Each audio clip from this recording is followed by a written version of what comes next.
இன்றைக்கான காணொலி கொஞ்சம் வித்தியாசமாக இருக்க போகுது. முதல்ல ஒரு விஷயம், இந்த பேக்ரவுண்டுக்கு நான் மன்னிப்பு கேட்டுக்கிறேன். ஏன்னா நான் மதுரையிலேருந்து சென்னைக்கு என்னோடய திங்ஸ் எல்லாத்தையும் ஷிஃப்ட் பண்ணுற தருணத்தில் இருக்கிற காரணத்தினால் ஒரு 2 நாட்களுக்கு மட்டும் இந்த மாதிரியான ஒரு பேக்ரவுண்டில் கொஞ்சம் குவாலிட்டி கம்மியாக இருக்கிற மாதிரி உங்களுக்கு தெரியும். அதை நான் முன்னாடியே சொல்லிக்கிறேன், தயவு செஞ்சு மன்னிச்சிருங்க. 2 டேஸ்க்கு அப்புறம் நான் அதை சேஞ்ச் பண்ணிடுவேன். அண்ட் இன்றைக்கான காணொலியில் நம்ம பார்க்க போகிறது என்ன அப்படின்னா, சென்னையிலேருந்து மதுரைக்கு இன்றைக்கி நம்ம ட்ராவல் பண்ணணும் அப்படின்னா சுமார் 5 மணி நேரம் ஆகும் வந்தே பாரத்தில். ஆனால் அதே இது சாதாரண பஸ்லேயோ கார்லேயோ இல்லை ட்ரெயின்லேயோ போகணும் அப்படின்னு நினச்சோம்னா 7லேருந்து 8 மணி நேரம் ஆயிரும். பட் ஒரு ஹை ஸ்பீட் நெட்வொர்க் இருந்துச்சு அப்படின்னா நம்மளால் வெறும் 1 மணி நேரத்தில் சென்னைக்கு போக முடியும். அப்படிப்பட்ட ஒரு ஹை ஸ்பீட் நெட்வொர்க் தமிழ்நாடு ஃபுல்லாக, இந்தியா ஃபுல்லாக எந்த நகரத்துக்கு வேணும்னாலும் கனெக்ட் பண்ணுற மாதிரி இருந்துச்சுன்னா எப்படி இருக்கும்? அதை தான் சீனர்கள் பண்ணியிருக்காங்க. ஸோ இன்றைக்கான காணொலியில் நம்ம அதை பற்றி தான் தெளிவாக பார்க்க போகிறோம். நான் உங்கள் ஆகாஷ், தமிழ் பொக்கிஷம் வழங்கும் டிபி டிஃபென்ஸ். முதல் விஷயம், சைனீஸ் நெட்வொர்க்ஸை பற்றி சொல்லணும் அப்படின்னா அவங்க அடிப்படையில் அவங்க கட்டமைப்பை எப்படி ஆரம்பித்தாங்க அப்படின்றத பற்றி நம்ம பார்த்தாகணும். யூரோப்பியன் நேஷன்ஸ் அண்டு ஜாப்பனீஸ் இவங்க 2 பேர்கிட்ட மட்டும்தான் உலகத்தில் அந்த டைமில் ஹை ஸ்பீட் நெட்வொர்க்கே இருந்துச்சு. ஹை ஸ்பீட் நெட்வொர்க்குன்னு சொல்லி நம்ம ஒன்று சொல்கிறோம்னா அதோட க்ரைட்டீரியா என்னன்னு பார்த்தீங்கன்னா, மணிக்கு 200 கிலோமீட்டருக்கு வேகத்துக்கு மேலே அந்த ரயில் பயணிக்கணும். அப்படி பயணித்தால் அது ஒரு ஹை ஸ்பீட் நெட்வொர்க். இந்தியாவோட வந்தே பாரத் எல்லாமே மேக்ஸிமம் அது போகக்கூடிய வேகம்ன்றது 200 கிலோமீட்டராக இருந்தாலும் அதிகபட்சமாக இன்றைக்கி தேதிக்கு இந்தியாவில் அதை 160 கிலோமீட்டர் வேகத்தில் தான் இயக்கிக்கிட்டு இருக்காங்க. காரணம், தண்டவாளங்களில் போகக்கூடிய ட்ரெயினோட தரம்ன்றது அதிகமாக இருந்தாலும் அந்த தண்டவாளத்தில் போகிறப்ப கிராசிங்ன்றது இருக்கக்கூடாது. 200 கிலோமீட்டர் வேகத்தில் போகிறப்ப எந்த ஒரு ரயில்வே கேட்லேயுமே கிராசிங் இருக்கக்கூடாது. சமீபத்தில் கூட ராமநாதபுரத்தில் ஒரு பையன் ஒயின் ஷாப்புக்கு சீக்கிரம் போகணும் அப்படின்னு சொல்லி கேட்டை மீறி உள்ளே போய் ட்ரெயினில் அந்த பைக் அடிப்பட்டதெல்லாம் நீங்கள் பார்த்துருப்பீங்க.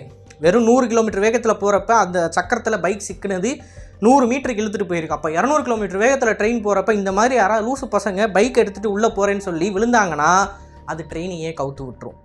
ஸோ எந்த ஒரு லெவல் கிராசிங்குமே இருக்கக்கூடாது 200 கிலோமீட்டருக்கு வேகத்தில் நம்ம ரயிலை இயக்கிறோம் அப்படின்னா. அதனால தான் இன்றைக்கி தேதி வரைக்கும் இந்த வந்தே பாரத் ரயில்கள்ன்றது என்ன தான் 200 கிலோமீட்டர் வேகத்தில் போகணும்னாலும் அதை 160 கிலோமீட்டர் வேகத்தில் தான் அதிகபட்சமாக இயக்கிக்கிட்டு இருக்காங்க. அண்ட் ஈவன் தமிழ்நாட்டில் இருக்கக்கூடிய வந்தே பாரத் ரயில்கள் எல்லாமே அதிகபட்சமாக 110 கிலோமீட்டர் வேகத்தில் மட்டுமே தான் இயக்கிக்கிட்டு இருக்காங்க. அது டிசைன் பண்ண வேகத்தில் ஒரு ஃப்ராக்ஷனை தான் அது தொட்டுக்கிட்டு இருக்கு. ஃப்யூச்சரில் இதை 130க்கு 160க்குன்னு சொல்லி கொஞ்சம் கொஞ்சமாக அப்கிரேட் பண்ணிட்டு வராங்க. பட் அது ஃப்யூச்சரில் தான் 300 கிலோமீட்டர் வேகத்தில் போகிற மாதிரி ஒரு ட்ரெயினை நம்ம மதுரையிலேருந்து சென்னைக்கு விடணும் அப்படின்னா இன்றைக்கி இருக்கிற தண்டவாளத்தில் அதை விட முடியாது. புதுசாக தான் நம்ம தண்டவாளம் கட்டி ஆகணும். அண்ட் எல்லாமே ஹியூமன் ஆக்சஸ் பண்ண முடியாத மாதிரி இருக்கணும். மனுஷன் அந்த தண்டவாளத்தை கடக்கவே முடியாத மாதிரி ஒன்று வேலி போடணும், இல்லை அப்படின்னா அந்த தண்டவாளத்தில் பாலத்தில் கட்டணும். அப்படி பண்ணால் மட்டும்தான் நம்மளால் ஹை ஸ்பீட் நெட்வொர்க்கை கொண்டு வர முடியும். ஸோ ஹை ஸ்பீட் நெட்வொர்க்குக்கு பின்னாடி இருக்கக்கூடிய சவால், அதற்கு ஏன் இவ்வளோ செலவாகுதுன்ற காரணத்தை தான் நான் சொல்கிறேன். ஓகே, இப்போது சீனர்கள் அவங்களோட நாட்டுக்கு ஹை ஸ்பீட் நெட்வொர்க்கை எப்படி கொண்டு வந்தாங்க? ஏன்னா அவங்களுக்கு ப்ரையராக எந்த ஒரு ஹை ஸ்பீட் நெட்வொர்க்கை உருவாக்கின பயிற்சியும் கிடையாது. வெறும் ஸ்டீம் என்ஜினை வச்சு மட்டும்தான் ஒப்பேத்திக்கிட்டு இருந்தாங்க. அந்த சூழ்நிலையில் இப்படி ஒரு பெரிய ஜம்ப் அடித்தாங்களே, அது எப்படி அப்படின்னு கேட்டிங்கன்னா சைனீஸ் பாலிசி மேக்கர்ஸால் மட்டும்தான். சீன அரசாங்கத்தை நம்ம என்ன தான் குறை சொன்னாலும் டெவலப்மெண்ட்டுன்னு வந்துக்கிட்டால் அவங்கள அடிச்சிக்கவே முடியாது. காரணம் என்ன அப்படின்னா அவங்க எடுக்கக்கூடிய அப்ரோச். இப்போது சீனா கிட்ட ஒரு முக்கிய தொழில்நுட்பம் ஒன்று தேவைப்படுது. For example high speed network எடுத்துக்கலாம். ஆனால் அந்த ஹை ஸ்பீட் நெட்வொர்க்கை சீனாவில் இருக்கக்கூடிய கம்பெனிஸ் உருவாக்கணும்னா அவங்களுக்கு பயிற்சி இல்லை. அப்போ அந்த பயிற்சியை எப்படி கொடுக்கறது? வெளிநாடுகள் கிட்ட போய் அந்த என்ஜினியர்ஸுக்கு ஒரு கோர்ஸ் மாதிரி ஒன்று அட்டன் பண்ணி விட்டு கொண்டு வரது தான். அதாவது இங்கே இருக்கக்கூடிய சீன கம்பெனிஸ் எல்லாம் வெளிநாட்டில் டிஜிவி and Japanese bullet trains manufacture பண்ணக்கூடிய கவாசக்கி மாதிரியான நிறுவனங்கள் கூட போய் டைப் வச்சு எப்படி இந்த ரயில்களை கட்டமைக்கிறது அப்படின்றத படிச்சுட்டு ஒரு கோர்ஸ் மாதிரி பண்ணணும். பண்ணதுக்கப்புறமா சீனாவில் அவங்களால மேனுஃபேக்சர் பண்ண முடியும். பட் இந்த கோர்ஸ் நம்ம காலேஜில் சேர்ந்து பண்ணுற மாதிரிலாம் கிடையாது. எந்த நாடும் அவங்களோட டெக்னாலஜியை இன்னொரு நாட்டுக்கு கொடுக்க மாட்டாங்க. ஸோ எப்படி அந்த டெக்னாலஜியை வாங்குறதுன்னு அவங்க பார்த்தப்ப அவங்க கொண்டு வந்த ஐடியாவில் தான் மேக் இன் சைனா. இன்றைக்கி நம்ம மேக் இன் இந்தியா எப்படி கொண்டு வந்திருக்கோமோ அந்த மாதிரி அவங்க 2005 மேக் இன் சைனான்ற ஒரு திட்டத்தின் மூலமாக இந்த ஃபாரின் கம்பெனிஸ் எல்லாத்தையும் உள்ளே கொண்டு வராங்க. அதுவும் ஒரே ஒரு கம்பெனிக்கிட்ட அவங்க அக்ரிமெண்ட் போடலை. ஜப்பானோட புல்லட் ட்ரெயினை உருவாக்குற கவாசக்கி நிறுவனத்துக்கிட்ட ஒரு அக்ரிமெண்ட், அப்புறம் ஃப்ரான்ஸ் நாட்டோட டிஜிவி கிட்ட ஒரு அக்ரிமெண்ட், அப்புறம் டால்வோ கிட்ட ஒரு அக்ரிமெண்ட்னு சொல்லி மொத்தம் 4 ஹை ஸ்பீட் நெட்வொர்க்கை மேனுஃபேக்சர் பண்ணக்கூடிய கம்பெனிஸ் கூட டைப் போட்டு 4 கம்பெனிஸுமே சீனாவில் ஒரு சில ரயில் ப்ராஜெக்ட்ஸில் வேலை செய்ய வைக்கிறாங்க. ஸோ இந்த 4 கம்பெனிஸோட டெக்னாலஜியும் இந்த 4 கம்பெனிஸோட ரோலிங் ஸ்டாக், அதாவது இந்த ட்ரெயினுமே சீனாவில் மேனுஃபேக்சர் பண்ணப்படுது. ஸோ மேனுஃபேக்சர் பண்ணுறப்ப சைனீஸ் கவர்மெண்ட்டை வச்ச செக் என்ன அப்படின்னு பார்த்தீங்கன்னா 2 விஷயம். ஒன்று, லீகலாக அவங்க என்ன சொல்லியிருக்காங்க, நான் உங்களுக்கு பணம் கொடுத்துட்றேன், பில்லியன்ஸ் ஆஃப் டாலர் பணம் கொடுத்துட்றேன், அதற்கு கைமாறா இந்த டெக்னாலஜியை எப்படி இங்கே மேனுஃபேக்சர் பண்ணுறது. இப்போ நீங்கள் ஒரு ரோலிங் ஸ்டாக்கை கொண்டு வரீங்க அப்படின்னா அந்த ரோலிங் ஸ்டாக்கை இங்கே எப்படி மேனுஃபேக்சர் பண்ணுறது அப்படின்றத லோக்கல் இண்டஸ்ட்ரீஸுக்கு நீங்கள் சொல்லி கொடுத்துருங்க, டெக் ட்ரான்ஸ்ஃபர் பண்ணிடுங்க அப்படின்னு சொன்னாங்க. இது ஃபஸ்ட்டு. ரெண்டாவது என்ன அப்படின்னு பார்த்தீங்கன்னா, அங்கே இருக்கக்கூடிய லோக்கல் கம்பெனிஸ் கிட்ட இல்லீகலாக சட்டத்திட்டங்களை மீறி, உலக சட்டத்திட்டங்கள் எல்லாத்தையுமே மீறி அவங்க சைனீஸ் கவர்மெண்ட் சொன்னது என்னென்னா, நீங்கள் இந்த கம்பெனிக்கிட்டேருந்து கிடைக்கக்கூடிய எக்ஸ்பீரியன்ஸை வச்சு உள்நாட்டில் அதே ரோலிங் ஸ்டாக்கை அவங்ககிட்ட பர்மிஷனே வாங்காமல் மேனுஃபேக்சர் பண்ணலாம். உங்களுக்கு எதிராக இந்த கம்பெனிஸ் கேஸ் தொடர்ந்தாங்க அப்படின்னா உங்களுக்கு சாதகமாக சைனீஸ் கவர்மெண்ட் நிற்கும். இதுதான் சைனா வச்ச செகண்ட் பாலிசி. இன்றைக்கி சைனீஸ் நெட்வொர்க்ஸ் வந்து இன்றைக்கி உலகமே வியக்கிற அளவுக்கு இவ்வளோ பெருசாக இருக்குது அப்படின்னு நம்ம வியந்து பார்க்குறோம்னா அது காரணம் இதுதான். சைனீஸ் கம்பெனிஸால் உலகத்தோட டாப் மேனுஃபேக்சரிங் ஃபர்ம்ஸ் கூட பணத்தை போட்டு பார்ட்னர்ஷிப்பில் போய் டெக்னாலஜியை வாங்க முடியும். வாங்கினதுக்கப்புறமா அந்த டெக்னாலஜியை காப்பி பண்ணி ரிவர்ஸ் இன்ஜினியரிங் பண்ணி உள்நாட்டில் தயாரிக்க முடியும். அப்படி உள்நாட்டில் தயாரிக்கிறதுக்கு கான்சிக்வன்சஸ் இருக்குமே, கோர்ட் இருக்குமே, கோர்ட்டில் போய் அந்த கம்பெனி வழக்கு தொடர்ந்தால் என்ன நடக்கும்னு கேட்டிங்கன்னா, சைனீஸ் கவர்மெண்ட் அங்கே சைனாவில் மேனுஃபேக்சர் பண்ணுற அந்த லோக்கல் கம்பெனிக்கு தான் சாதகமாக தீர்ப்பை கொடுக்கும்.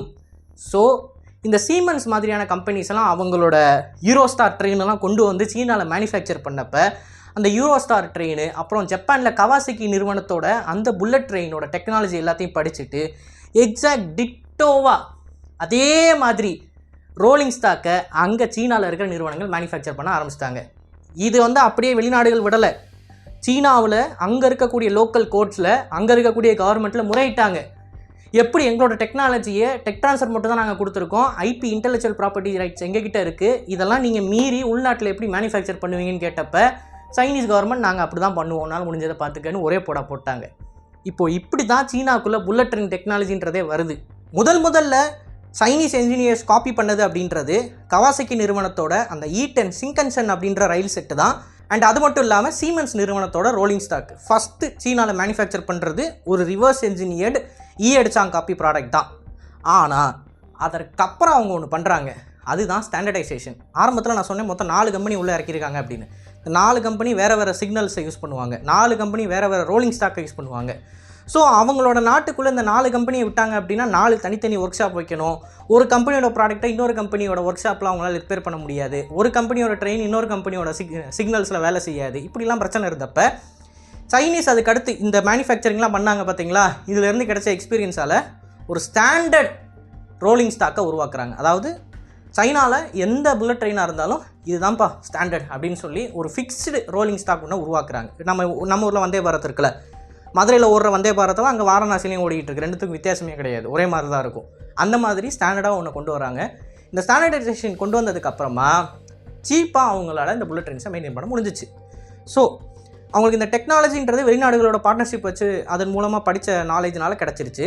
ரெண்டாவது அவங்க லோக்கல் கவர்மெண்ட்ன்றது ரிவர்ஸ் இன்ஜினியர் ப்ராடக்ட்ஸுக்கு வந்து ஃபுல் சப்போர்ட் கொடுத்தாங்க. இது ரெண்டுத்தையும் வச்சு தான் இவ்வளோ ஷார்ட் டைமில் அவங்களால 50,000 கிலோமீட்டருக்கு ட்ராக்கை போட முடிஞ்சிச்சு. நல்லா புரிஞ்சுக்கணும். இதில் ஏதாவது ஒன்று அவங்க சைடு சாதகமாக இல்லைனாலும் 50,000 கிலோமீட்டருக்குலாம் அவங்களால போட்டிருக்க முடியாது. ஏன்னா எந்த ஒரு நிறுவனமும் அந்த நாட்டோட ஐபி ரைட்ஸை இன்னொரு கண்ட்ரிக்கு கொடுக்காது. இவங்க அந்த ஐபி ரைட்ஸை பேசிக்கலி திருடிட்டாங்க. சரி, இப்போ இவ்வளோ தூரம் கஷ்டப்பட்டு 50,000 கிலோமீட்டருக்கு நெட்வொர்க்கை கொண்டு வந்துட்டாங்கல்ல, இப்போ இதில் என்ன பிரச்சனை? உலகத்தோட முன்னோடியாக சீனா வந்துட்டாங்களே ரயில் போக்குவரத்தை பொறுத்த வரைக்கும் அப்படின்னு சொன்னீங்கன்னா, பிரச்சனை எங்கே ஆரம்பிக்குதுன்னு பார்த்தீங்கன்னா டிமாண்ட் அண்ட் சப்ளைன்ற ஒரு இடத்துல தான். இப்போ ஹை ஸ்பீட் நெட்வொர்க்குன்றது 2 மேஜர் சிட்டிஸ்குள்ளே தான் அது வேலைக்கு ஆகும். இப்போ நம்ம தமிழ்நாடுன்னு எடுத்துக்கிட்டோம்னா சென்னை டு பெங்களூர் நம்ம கொடுத்தோம்னா மட்டும்தான் ஹை ஸ்பீட் நெட்வொர்க்குன்றது வருமானத்தை தேடி தரும். ஃபார் எக்ஸாம்பிள் ஜப்பானில் டோக்கியோ டு ஒசாக்கா வந்து அதிகமான மக்கள் பயணிக்கிறதுனால அங்கே தான் அந்த ஹை ஸ்பீட் நெட்வொர்க் வந்து வருமானத்தை அதிகமாக சம்பாதிக்கும். இதை கொண்டு வந்து நம்ம எல்லா ஊருக்கும் கனெக்ட் பண்ணணும். இப்போ சென்னையிலேருந்து ராமேஸ்வரத்துக்கு ஒரு ஹை ஸ்பீட் நெட்வொர்க் போட்டோம் அப்படின்னா அது எப்படி வேலைக்கு ஆகும்னு சொல்கிறீங்க? வாய்ப்பே இல்லை. கரெக்டுங்களா? ஏன்னா ராமேஸ்வரத்தில் இருக்கிற மக்கள் வந்து எதற்காண்டி 1 மணி நேரத்தில் சென்னைக்கு போகணும்? இப்போ பெங்களூரில் நிறைய கம்பெனிஸ் இருக்குது, நிறைய பேர் வேலை செய்கிறாங்க, நிறைய எக்ஸிக்யூட்டிவ்ஸ் இருப்பாங்க. அவங்க சென்னையில் இருக்கிற அவங்களோட இன்னொரு பிரான்ச்சுக்கு போகணும், அதுவும் ஒரே நாளில் போயிட்டு வரணும். இப்போ காலைல போயிட்டு சாயந்தரம் வர மாதிரி ஈஸியாக கமிட் பண்ணுற மாதிரி இருக்கணும். அப்படின்றப்ப அந்த இடத்துல ஒரு ரயில் நெட்வொர்க்குன்றது ஃபீஸிபிளாக இருக்கும். அவ்வளோ மக்கள் வந்து இந்த எக்ஸ்ட்ரா காசை கொடுத்து போவாங்க. ஏன்னா உங்களுக்கு ஹை ஸ்பீட் நெட்வொர்க்கில் வந்து 350 கிலோமீட்டருக்கு அட்லீஸ்ட் ஒரு 6000 ரூபாயாச்சும் டிக்கெட்டு போடணும். நீங்கள் போட்டால் மட்டும்தான் அந்த காசை வந்து நீங்கள் வசூல் பண்ண முடியும், நீங்கள் நெட்வொர்க்குக்கு போட்ட காசை. ஸோ அந்த 6000 ரூபா டிக்கெட் ப்ரைஸை கொடுத்து கன்வீனியன்ஸுக்காண்டி அவங்க போயிட்டு வருவாங்க. இப்போ ஃப்ளைட்டில் போனால் அவங்க பெங்களூர்லேருந்து அவுட்ரு போகணும், அவுட்டர்லேருந்து ஃப்ளைட்டு போகணும், இது பெரிய சிக்கல். ட்ரெயினுனா பெங்களூர் சென்டரில் ஏறுறாங்களா, 1 மணி நேரத்தில் சென்னையில் போய் இறக்கி விட்டுருவோம்ப்பா அப்படின்னா அந்த 6000 ரூபா கொடுத்து போகிறதுக்கு கூட்டம் அளவோதும். எப்படி வந்தே பாரத் இன்றைக்கி ஃபுல்லாக இருக்குது, என்ன தான் அதோட ட்ரெயின் டிக்கெட் அதிகமாக இருக்குதுன்னு சொன்னாலும் நீங்கள் ட்ரெயின் டிக்கெட் வாங்க முடியாது வந்தே பாரத்தில், அந்தளவு ஃபுல்லாக இருக்குது. அதே மாதிரி இந்த நெட்வொர்க் வந்து ஃபீஸிபிளாக இருக்கும்.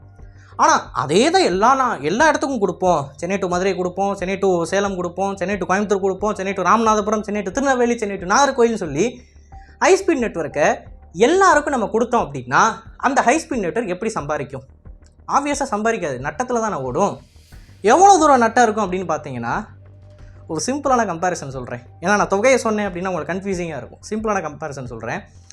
டோக்கியோ டு ஒசாக்கா, இந்த 2 முக்கியமான நெட்வொர்க்கு தான் ஜப்பானில் இருக்குது. ஜப்பானில் வந்து கிட்டத்தட்ட சைனீஸ் நெட்வொர்க் கம்பேர் பண்ணுறப்போ 10% தான். அவங்க 50,000 கிலோமீட்டருக்கு வச்சுருக்காங்க, அதில் வெறும் 10% தான் ஜப்பான்கிட்ட ஹைஸ்பீட் நெட்வொர்க் இருக்குது. ஆனால் ஜாப்பனீஸ் நெட்வொர்க்கு சீனாவோட ஹைஸ்பீட் நெட்வொர்க் சம்பாதிக்கிறத விட 2-3 மடங்கு அதிகமாக சம்பாதிக்குது. ஜாப்பனீஸ் நெட்வொர்க்கு வெறும் 10,000க்கு கீழே ஹைஸ்பீட் நெட்வொர்க்கை வச்சுட்டு சைனா சம்பாதிக்கிறத விட 2-3 மடங்கு அதிகமாக ஜப்பான் சம்பாதிக்குது. அப்போது இந்த இடத்துல இந்த காசு எங்கே போகுது, எங்கேருந்து வருது சைனீஸ் கவர்மெண்ட்டுக்கு இது ஆப்ரேட் பண்ணுறதுக்குன்னு கேட்டிங்கன்னா சப்சிடி. சீன அரசாங்கம் என்ன பண்ணியிருக்குன்னு பார்த்தீங்கன்னா, அந்த நாட்டோட எல்லா மூலை முடுக்குக்கும் ஹைஸ்பீட் நெட்வொர்க்கை கொடுத்துட்டு அங்கே மக்கள் பயணிக்கணும் இல்லையா, ஏன்னா அப்போ தான் வந்து அந்த ஹைஸ்பீட் நெட்வொர்க் வந்து ஃபுல்லாக யூட்டிலைஸ் ஆகும். இவங்க 6,000 ரூபா 7,000 ரூபாய்க்கு டிக்கெட் போட்டாங்க அப்படின்னா யாரும் வந்து பயணிக்க மாட்டாங்க. அவங்க நைட்டு ஸ்லீப்பர் ட்ரெயின் எடுத்துகிட்டு போயிட்டே இருப்பாங்க, 8 மணி நேரம் தூங்கி எழுந்திரிச்சு 350 ரூபா ட்ரெயின் டிக்கெட்டில் அவங்க போயிடுவாங்க. ஸோ அப்படி இருக்கிறப்ப சைனீஸ் கவர்மெண்ட் என்ன பண்ணுதுன்னா சப்சிடை பண்ணுது. 1000 ரூபா ட்ரெயின் டிக்கெட் ப்ரைஸு, மிச்சம் 5000 ரூபா வந்து சைனீஸ் கவர்மெண்ட் அந்த ட்ரெயின் ஆப்ரேட் பண்ணுற நிறுவனத்துக்கு கொடுக்கும். சைனீஸ் கவர்மெண்ட்டுக்கு எங்கேருந்து காசு வருது, மக்கள்கிட்ட இருந்து தான் காசு வருது. ஸோ டாக்ஸ் பேயர் மணியை எடுத்துகிட்டு வந்து இந்த இடத்துல அவங்க காசை இறக்கிறாங்க. பேசிக்கலி வந்து கடன் வாங்கி தான் அவங்க செலவு பண்ணிகிட்டு இருக்காங்க அவங்களோட ஹைஸ்பீட் நெட்வொர்க்குக்கு. இதை வந்து நீங்கள் யோசிக்கலாம், எப்பா கவர்மெண்ட்னா வந்து கடன் வாங்கி நடக்கிறது தான்ப்பா கவர்மெண்ட் வந்து மக்களுக்கு வந்து செய்கிறதுல என்ன தப்பு இருக்குது அப்படின்னு கேட்டிங்கன்னா, இதற்கு இவ்வளவு தூரம் அவங்க செலவு பண்ணுறதுனால அந்த அரசாங்கத்துக்கு என்ன லாபம் கிடைக்க போகுது? இன்றைக்கி ஒரு 2,000 கோடி 3,000 கோடி போட்டு ஒரு மெட்ரோ ப்ராஜெக்ட் ஆரம்பிக்கிறோம்னா அடுத்த 10 வருஷத்தில் இங்கே அதுக்கேற்ற மாதிரி கம்பெனிஸ் வரும், அதுக்கேற்ற மாதிரி மக்களோட வாழ்வாதாரம் உயரும். மக்களோட வாழ்வாதாரம் உயர்ந்துச்சு அப்படின்னா டேக்ஸ் வந்து அதிகமாக செலவு பண்ணுவாங்க மக்கள் கவர்மெண்ட்டுக்கு. ஸோ அந்த காசை வந்து எடுக்கலாம். பட் 70,000 கிலோமீட்டருக்கு 2030க்குள்ளே ஒரு ஹைஸ்பீட் நெட்வொர்க்கை சீனா முழுக்க போடுவோம் அப்படின்னு சொல்லிட்டு இந்த 70,000 கிலோமீட்டர் நெட்வொர்க்கை மெயின்டைன் பண்ணி இதிலேருந்து காசை இறச்சி அவங்களால எடுக்க முடியுமா அப்படின்னு கேட்டிங்கன்னா முடியாது. ஹைஸ்பீட் நெட்வொர்க்குக்கு நான் அகெயின்ஸ்டாக பேசலை, ஆனால் ஹைஸ்பீட் நெட்வொர்க் எங்கே இருக்கணும் எங்கே இருக்கக்கூடாது அப்படின்றத பற்றி தான் நான் பேசிக்கிட்டு இருக்கேன். இன்றைக்கி தமிழ்நாட்டில் Chennai to Bengaluru high speed network கொடுக்காம சென்னையிலேருந்து ராமேஸ்வரத்துக்கோ இல்லை சென்னையிலேருந்து தூத்துக்குடிக்கோ ஒரு ஹைஸ்பீட் நெட்வொர்க் கொடுத்தா எவ்வளோ தூரம் மோசமான ப்ராஜெக்ட் அது அப்படின்னு சொல்லி மக்கள் எல்லாரும் குமுறுவோமா இல்லையா? அதுதான் இன்றைக்கி சீனாவில் நடந்துக்கிட்டு இருக்கு. So when it comes to high speed network அது எங்கே இருக்குது அப்படின்றது தான் மிக மிக முக்கியமான ஒன்று. மக்களுக்கு ஒரு இடத்துலேருந்து இன்னொரு இடத்துக்கு போகணும், அவ்வளவுதான். அதை எவ்வளோ நேரத்துக்குள்ளே போகணும் அப்படின்றத முடிவு பண்ண வேண்டியது மக்கள் தான், அரசாங்கம் கிடையாது. People should decide. Chennai to Bengaluru 1 மணி நேரத்தில் நான் போகணும், ஒரு நாளைக்கு 1000 பேர் இந்த மாதிரி 1 மணி நேரத்தில் போகணும்னு நினைக்கிறாங்கன்னா அங்கே ஒரு ஹைஸ்பீட் நெட்வொர்க்கை போடு. சென்னையிலேருந்து மதுரைக்கு போட்டுட்டு 1 மணி நேரத்தில் நீ மதுரைக்கு போகலாம், ஆனால் டிக்கெட் 6,000 ரூபா அப்படின்னா யார் வந்து ட்ரெயினில் ஏறுவா? நான் வைகையிலே போய்க்கிறேன் அப்படின்னு சொல்லி நம்ம வெறும் 400 ரூபா ட்ரெயின் டிக்கெட் போட்டு 7 மணி நேரத்தில் தான் வருவோம். ஸோ இப்படிப்பட்ட ஒரு ஈக்கனாமிக் ப்ராஜெக்ட் அப்படின்றது சீனாவில் போய்கிட்டு இருக்கிற மாதிரி இந்தியாவில் வரக்கூடாது. ஸோ சைனீஸை நம்ம கம்பேர் பண்ணுறப்ப ஒரு விஷயத்தை நம்ம பாராட்ட வேண்டும். அவங்க நாட்டுக்குள்ளே ஒரு ஹைஸ்பீட் நெட்வொர்க்கை கொண்டு வந்தது அப்படின்றத இவ்வளோ சீக்கிரமாக அச்சீவ் பண்ணியிருக்காங்க, அதை நம்ம பாராட்டணும். ஆனால் கொண்டு வந்த உடனே 70,000 கிலோமீட்டர் 50,000 கிலோமீட்டர் ட்ராக்கை போட்டு அந்த ஹைஸ்பீட் நெட்வொர்க்கு கவர்மெண்ட் வாரி இறக்கணுமா காசு அப்படின்ற அந்த ஒரு இடத்துல தான் நமக்கு பிரச்சனை வருது. இதை நம்ம கண்டிப்பாக பண்ணக்கூடாது. எந்தெந்த இடங்களில் டிராஃபிக் இருக்கோ அந்தந்த இடங்களில் நம்ம ஹைஸ்பீட் நெட்வொர்க்கை கொடுத்தோம் அப்படின்னாலே தாராளமாக போதுமானது. ஸோ அப்படி பார்க்குறப்ப இந்தியாவோட ஹைஸ்பீட் நெட்வொர்க் என்ன நிலமையில் இருக்குது, எப்படி அதை நம்ம பண்ணிக்கிட்டு இருக்கோம்னு கேட்டிங்கன்னா, we are better at handling finances. Indians எல்லாருமே அப்படித்தான். ஸோ ஜப்பான்கிட்டேருந்து நம்ம வாங்கியிருக்க கடனுன்றது பேசிக்கலாக இன்ட்ரெஸ்ட்டே இல்லாத ஒன்று, 0.2% தான். அதுவுமே ஃப்ளெக்சிபிள். ஸோ சுத்தமாக இன்ட்ரெஸ்ட்டே இல்லாமல் வெறுமன கடன் நம்ம வாங்கியிருக்கோம் ஜப்பான்கிட்ட இருந்து ஒட்டுமொத்த ஹைஸ்பீட் நெட்வொர்க் ப்ராஜெக்ட்டுக்கு. அண்டு இந்த ப்ராஜெக்டை பொறுத்த வரைக்கும் கன்ஸ்ட்ரக்ஷன் மெட்டீரியல்ஸ்லேருந்து சிக்னல்ஸு, சிஸ்டம்ஸு, கோச் மேனுஃபேக்சரிங்லேருந்து எல்லாமே ஜப்பானோட தொழில்நுட்பம் தான். ஜாப்பனீஸ் என்ஜினியர்ஸ் வந்து ஒரு கோச்சை எப்படி மேனுஃபேக்சர் பண்ணணும், இந்த இடத்துல இந்த ஸ்க்ரூவை போடணுன்னா அந்த இடத்துல தான் நம்ம அந்த ஸ்க்ரூவை போடணும். அந்த மாதிரி முழுக்க ஜாப்பனீஸ் தொழில்நுட்பத்தின் மூலமாக தான் நம்மளோட ஹெச்எஸ்ஆரை நம்ம பிளான் பண்ணியிருக்கோம். ஸோ தரத்தில் எந்த விதமான பிரச்சனையும் இங்கே கிடையாது. சீனர்களோட நம்ம கம்பேர் பண்ணி பார்த்தோம் தரத்தை அப்படின்னா, நான் சொல்ல வேணாம், உங்களுக்கே தெரியும் சைனீஸ் ப்ராடக்ட்ஸ் எப்படி இருக்கும் அப்படின்னு சொல்லி. ஏன்னா அவங்களோட ஹெச்எஸ்ஆருமே நிறைய ஆக்சிடென்ட்ஸ் ஆகிருக்கு, அதனால் ஏகப்பட்ட பேர் இறந்துருக்காங்க. பட் ஜப்பான் இத்தனை வருஷம் ஆப்ரேஷனில் ஒரு உயிரிழப்பை கூட சந்தித்தது இல்லை. அதோட சிங்கன்சன் நெட்வொர்க்கில் அவ்வளோ பூகம்பம் வந்தும் அந்த ட்ரெயின்ஸ் வந்து இன்ன வரைக்கும் ஒரு உயிரிழப்பை கூட தரலை அப்படின்னா அந்த நெட்வொர்க் வந்து எந்த அளவுக்கு தரத்தில் கட்டமைச்சிருப்பாங்க அப்படின்னு பார்த்துக்கோங்க. ஒரு ட்ரெயின் ஒரு வில்லேஜ் வழியாக போகுது, இல்லை ஒரு சிட்டி வழியாக மக்கள் வாழ்கிற பகுதி வழியாக போகுதுன்னா அந்த ரயில் சத்தத்தை கூட அதிகமாக எழுப்பக்கூடாதுன்னு சொல்லி அதற்கேற்ற கன்ஸ்ட்ரக்ஷன் டெக்னிக்ஸை கூட அவங்க ஃபாலோ பண்ணுவாங்க, சவுண்டு கூட வரக்கூடாது அப்படின்னு. ஸோ அப்படிப்பட்ட ஒரு தரமான ப்ராடக்ட் நமக்கு இன்ட்ரெஸ்ட்டே இல்லாமல் கிடைக்குதுன்றது தான் இந்த இடத்துல நம்ம முக்கியமாக பார்க்க வேண்டியது. அண்ட் சைனீஸ் என்ஜினியர்ஸ் வருங்காலங்களில் அவங்களோட நிறுவனத்தின் வளர்ச்சியை மட்டும்தான் நோக்கி போய்கிட்டு இருக்காங்களே தவிர ஷார்ட் டைமில் சீனா மாதிரி ஹை இன்ட்ரெஸ்ட்டில் லோனை கொடுத்து ப்ராஜெக்ட் அவசரமாக முடித்து அந்த ப்ராஜெக்ட் ஃபீஸிபிளாக இருக்குமா இல்லையான்னு கூட பார்க்காம அதனால் காசு வரலன்னு தெரிஞ்சவொடனே அந்த அரசாங்கம் வந்து அதோட போர்ட்டையோ இல்லை அதோட ஒரு ரயில்வே ஸ்டேஷனையோ எழுதி கொடுக்கறது, இந்த மாதிரி எந்த ஒரு கரசலும் கிடையாது. ப்ராஜெக்ட்டு இன்றைக்கி காசு சம்பாரித்து கொடுக்கல அப்படின்னா வருங்காலத்தில் அது காசு சம்பாரித்து கொடுக்கும் வேறு எதாவது வழியில். அண்ட் அதுக்கேற்ற மாதிரி இன்ட்ரெஸ்ட்டும் கிடையாது. ஒரு 30 வருஷம் கிரேஸ் பீரியட் எடுத்துக்கோங்க, 30 வருஷம் கழித்து கூட நீங்கள் கட்ட ஆரம்பிங்கன்னு சொல்லி பக்காவாக அந்த ப்ராஜெக்ட் நடக்குது. இதில் எந்த இடத்துலையும் மிஸ் ஆகிறதுக்கு வாய்ப்பே கிடையாது. ஒரே ஒரு இடத்த தவிர லேண்ட் அக்விசிஷன்னால தான் இவ்வளோ டிலே ஆகிருக்கு. இந்த லேண்ட் அக்விசிஷன் ப்ராஜெக்ட் மட்டும் ப்ராப்ளம் மட்டும் இல்லை அப்படின்னா எப்போயும் இந்த ரயில் ப்ராஜெக்ட்ன்றது முடிஞ்சிருக்கும்.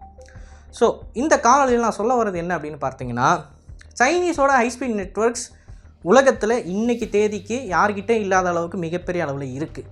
ஆனால் அப்படி இருக்குன்ற காரணத்தினாலேயே அதே மாதிரி ஒரு நெட்வொர்க் நமக்கு வேணுமா அப்படின்னு கேட்டிங்கன்னா கண்டிப்பாக கிடையாது. ஆனால் அந்த நெட்வொர்க் உருவான அந்த டெக்னிக்ஸை நம்ம ஃபாலோ பண்ணுறதுல தப்பு இல்லை.